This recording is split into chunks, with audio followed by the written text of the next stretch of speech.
Assalamualaikum warahmatullahi wabarakatuh. Alhamdulillah mitra kaum dangu sadayana. Ayeuna patepang dangu deui yeuh sareng Mang Ridwan dina acara Dongeng Sunda. Mang Ridwan nyanak jejer carios nyaeta Curik Nagih Pati bagian katujuh karangan Kang Rudi Iansa. Kamari teh seri anu kagenepna neme dugi ka narika tarungnya antara si Komar jeung Mang Ade Conim. Tah kumaha lajengna ieu carios mangga atuh bandungan bae. Sok ger. Gak kena. Wah, si goblok gak kena. Tah ieu sakali deui heup ya. Siu. Harita perep Mang Ade Conim ngahiuk deui arek ngagedor careham si Komar. Tapi si Komar gedak geus sayaga manehna. Harita langsung mapag panarajang teungeulana Mang Ade Conim ku leungeun katuhuna. Hiuk. Plak. Atuh kuatkeun ka ampul dua leungeun teh bentrok harita. Dua anak harita sumengir nahan kaseueul anu memang bentrok antara dua leungeun anu make tanaga sapinuhna. Kurang ajar si Ade. Teteh lah anjeun masih kena kuat. Cara baheula euy. Wah, untung bapak cus ya kurang ajar. Kamu tuh uyahan sia, jelema teh saban goblok.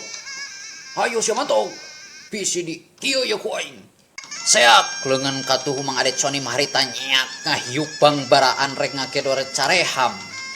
Tapi ieu teh gerak tipuanana atuh puguh we si Komar teh harita ngakilekeun awakna padahal anu sanyana mah suku katuhu ngajejeg kana cangkeng belah kencana si Komar. Goblok sia mah. Cek aing urang tarik-tarik teuing. Najak teh. Cik sia mah euy. Aduh. Harita si Komar atuh menika pepelengkingan. Sabab beunang pisan. Tadina manehna rek nyingkahan teungeulan. Ngakilek ka belah gigir. Atuh padahal mah anu asup teh suku katuhuna keuna pisan kana cangkeng nasi Komar anu belah kenca.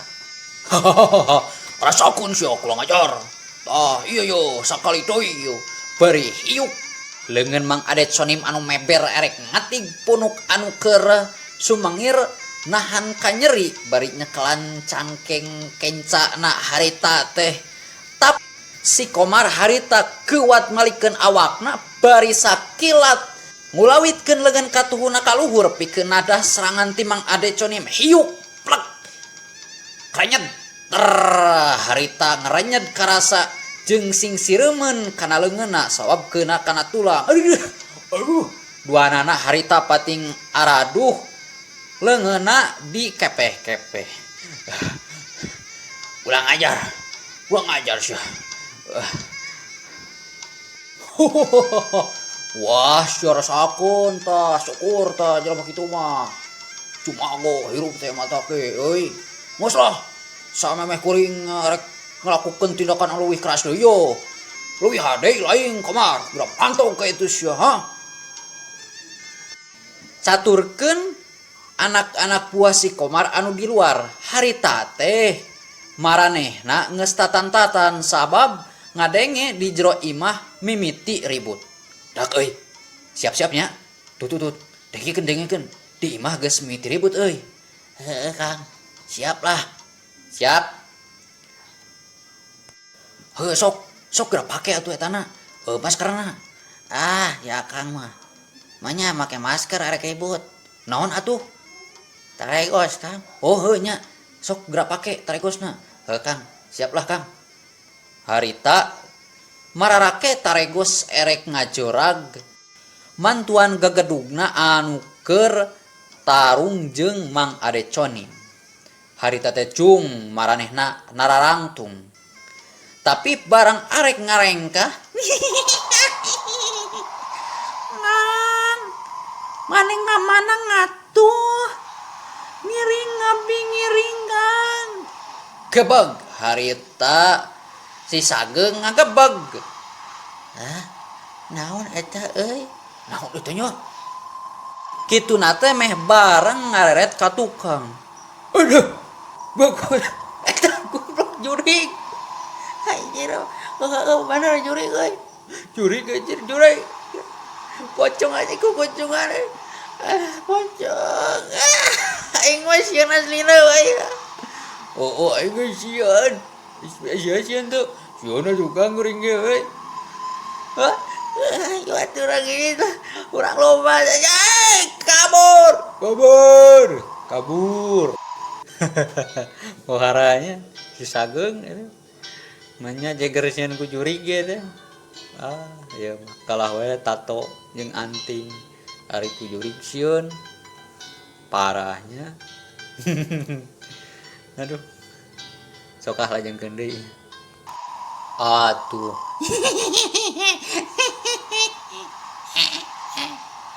Pocong harita ngahehe kadenge seuri.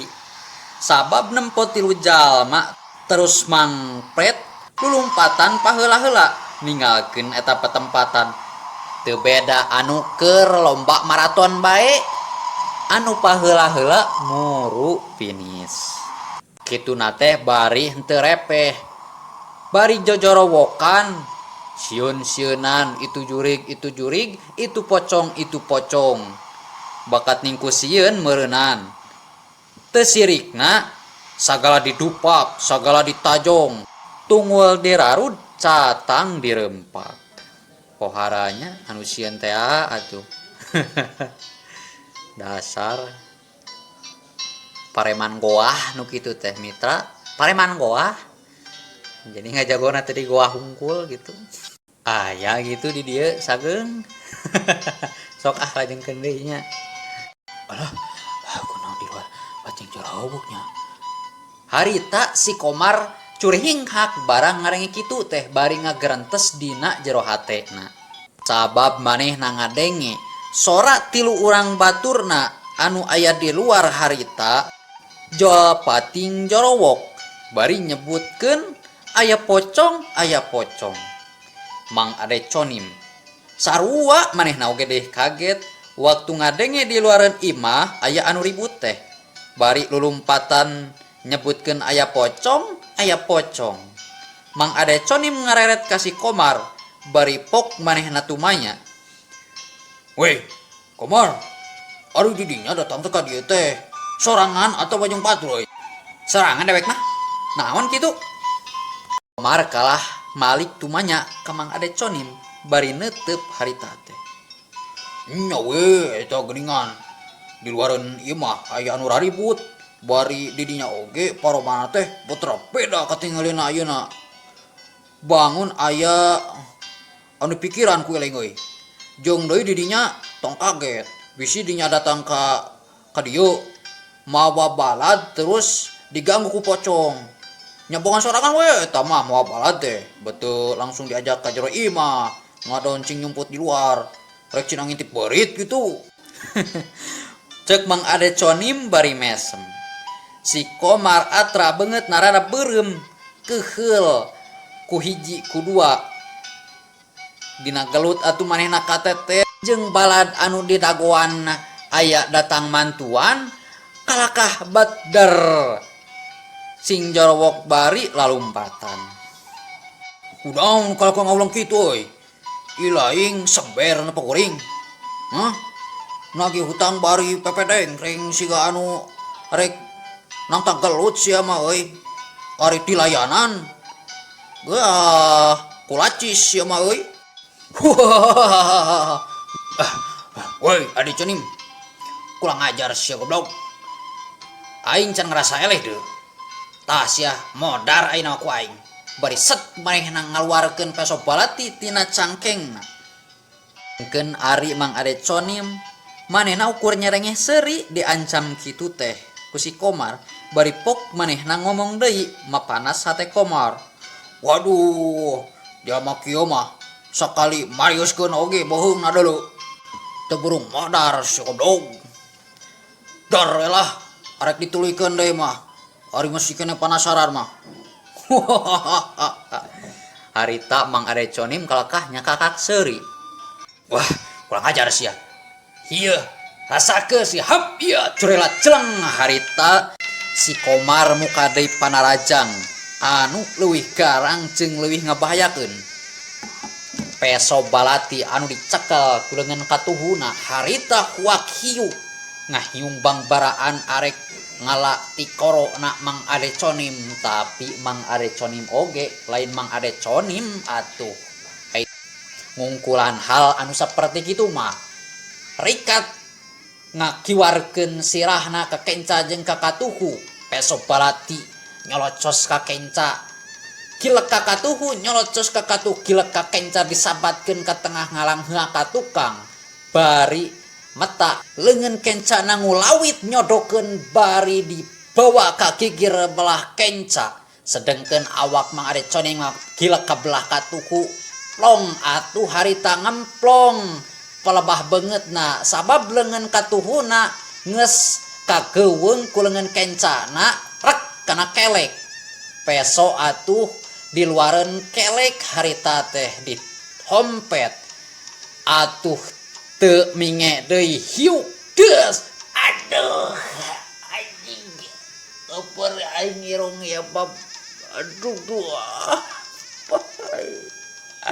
irung aing ya geus kadua kalina beunang goblok cerah harita getih seger ngocor tina irung si Komar harita teh anu maseuhan kana biwir jeung gadona nyak celakan tuluy ka handap sakali deui kurang ajar hiu palak diketig pelebah beheung au aduh si Komar harita ngoceak deui sabab karasana seueul nyelek kana hulu angen atuh pesona oge harita teh kapaksa dilepaskeun pluk murag ka handap dina keur kayaan ripuh kitu si Komar harita refleks manehna mata sukuna najong kana manukna Mang Adeconim hiuk des aduh kabrak suul jigan kurang ajar sia malicig euy Komar euy aduh manuk aing sia mah ditajong goblok aduh atuh Mang Adeconim sumengir nahan ka nyeri bari geuwat ngarangeum mamanukana dirampaan bisi leungit meureunna naugna atuh paharanya borah ninggi tajong nya mitra disintreuk ge seueulna ka bina-bina aduh dasar ya mah sok lajengkeun deui nya nempo kayan kitu harita si Komar manehna ngatayap rek nyokot peso anu ngagoler kokoronangan manehna teh harita katayap bari tungkul pas geus deukeut kira-kira bakal kacokot eta peso solongkrong leungeunna kana gagang peso gep maksudna rek dibedol eta peso teh tapi naha met jadi pageuh si Komar harita penasaran geuwat manehna ngareret ka belah hareup nyidik-nyidik naon anu ninihanana aing goblok setan jurig naon eta teh deui manehna harita nyidik-nyidik direret ti handap nepi ka luhur barang breh teh bodas ku kuncungan anjir jurig ieu mah euy pocoy kabur aing gajleng harita si Komar lumpat kalumpat lampet manehna ceuk paribasana mah tungul dirarud catang dirumpak bakat ning ku sieun pacang ampun tolong bareng jeung kitu Mang Adeconim harita jol ngabara katak seuri atuh sabab manehna apal yen anu jadi pocong teh harita mak yana inungna sorangan anu ngahaja make mukena meunang ngatur jeung ngadangdanan Bi Aci jadi popocongan. Wah, mak nyaan bisa actingna mah yo. Aslina pokona mah ide saha eta nu kitu mak. Apa nih teh idena Nyi Aci pokoknya ujang cenah ngarasi komara boro-boro balik sing sieunan bae ku cara mah je pocong itu tah jeung menang ide itu tuh kitu sote pedah di luaran imah we tadi aya anu ribut sieun ku pocong. Oh gitu benernya mah bener halus pisan pokona panuju mah. Tak sugan we ari kitu mah si Komar teh kapokeun dah si kurang ajar teh. Sieun deui datang ka dieu mah. Oh mana tuh? Oh lain kuring mau mayar hutang gitu teh mah. Tapi apanan kieu kayaan hirup urang teh ayeuna. Keur meujuhna gitu tah. Keur ngawaragadan budak bang-bang nama yo. Lain eueuh gitu pak nama. Cik we atuh sing sabar. Kahayang mah gitu tah. Nyakeun be atuh sing sabar ieu Akang sugan be urang ke menang jalan rezeki anu hade rezeki anu cukup pikeun ngalunasan hutang ka si Dahlan keuneh tong leutik hate. Bi Acih anu harita ngomong kitu teh kituna teh bari jeung ngalaanan tali anu meungkeut awak mayana jeung leungeunna anu nyusup di jero mukena sarta peuting harita loba pisan kajadian-kajadian anu aneh teh oge pikaseurieun tumiba ka kulawarga Mang Adeconim ngan aya anu matak peurih karasana ku Mang Adeconim harita satu tasna beres tujuhna teh bet loba keneh wae jalma anu ngaromongkeun yen arwah Karman marakayangan nemongan ka warga ronda.